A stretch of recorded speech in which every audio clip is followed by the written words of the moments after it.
For those of you that haven't met me before, I'm Kirsten Jenkins, and I had the dubious honour of having my name at the front of that book that we've edited.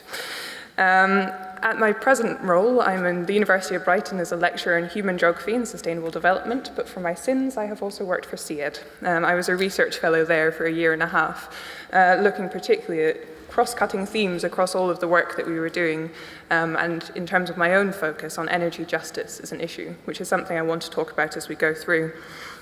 What will I say about buildings in particular? Well, in the introduction of our book, we outline that there are three kind of core challenges. Obviously, we have this overarching framework that about a quarter of UK emissions come from buildings. It's a massive issue. But we also know that we have really ambitious targets in terms of EPCs down to or above level C by 2035, or for fuel-poor households by 2030. So there is a context in which things need to happen really, really rapidly. And what we say is that there's three different ways of approaching that. You need to look at transition losses or efficiency of that stage of the system and things like boilers. You need to look at passive storage, as in the house itself. How well can it retain the energy that's being used or pumped into it via radiators? But we also need to look at this fundamental issue of reducing demand. And I think that's a strong theme that's come out of everything that we've discussed, whether it be transport or buildings. And there are different ways of doing that, of course. You can ask someone simply to use less. They can restrain themselves. You can say, okay, today I will be freezing cold instead of mildly tepid, which is the way that I live. Or you can substitute it entirely and change the different infrastructure that you have within the house. And of course, that's also embedded within a system of supply, where we need to be thinking about the energy that's coming in as much as how it's used at that stage. And I also wonder if there's something about how we're looking at our houses going forward. If we retrofit them now, to what goal? As we said earlier, what standard are we looking to achieve? And how will we continually adapt for the vision that we have going forward? And what I think we say in the book nicely as well is that there are different levels of ambition. We might talk about something being technologically radical, as in a smart meter. You might talk about it being socially radical. But what we're looking for is that patch of systematically radical, the way that we can jump and change the way that we live in a way that we haven't previously conceived of. And I'm going to come back to what I really think should be a famous rap song, which should be the title, Homes Don't Use Energy, People Do. Anyone want to rap that? We were talking about contemporary dance earlier as a way to lighten the mood, but I'll save you.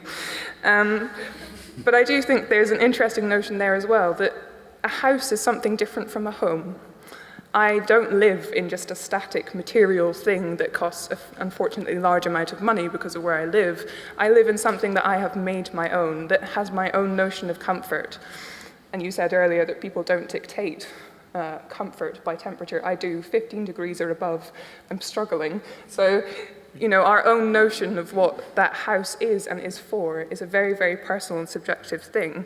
So whilst we're going to go through all of these hard policies or recommended policies around retrofit, we also need to consider, as we say, that people might do fundamentally weird things that completely bypass those systems.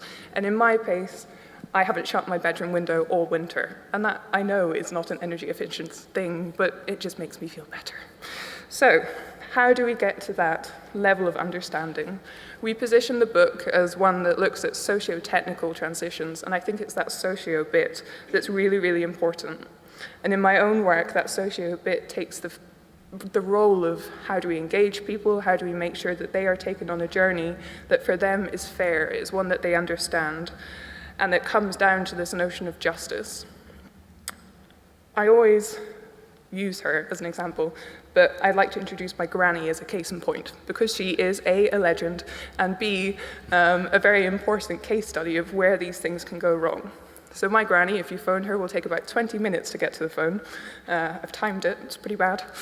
But she's had blanket phone calls out the blue saying that in her old house, someone's going to come in and fit a smart meter. And she'll ask them, what is a smart meter? And they say, oh, it's this wonderful thing, and it does this and this. She doesn't have the internet. So that level of understanding is a next level, and there's something wrong with the way that we're translating that information. I suggested that she might get an Alexa, and she didn't understand the concept that there might be a little black robot in the corner of the room that, okay, will usefully tell her the time, but also might tell her a joke. Like, it's just weird, okay? So we need to think about the way that systems are being used and the people behind them. In terms of the opportunities and the threats to that, I'll refer you back to Donald's chapter again, where he says that the biggest problem with these kind of challenges that we're facing is the idea of Medusa, that there are so many different heads, there are so many different facets, and really if you want to slay Medusa in the context that he uses or in the hypothetical case that he uses, you need to tackle all of those in a systematic and creative way. So what is that systematic lens? I also think the opportunity is a fascinating thing. We've given a range of perspectives here on what you could do in terms of new innovations that are coming forward.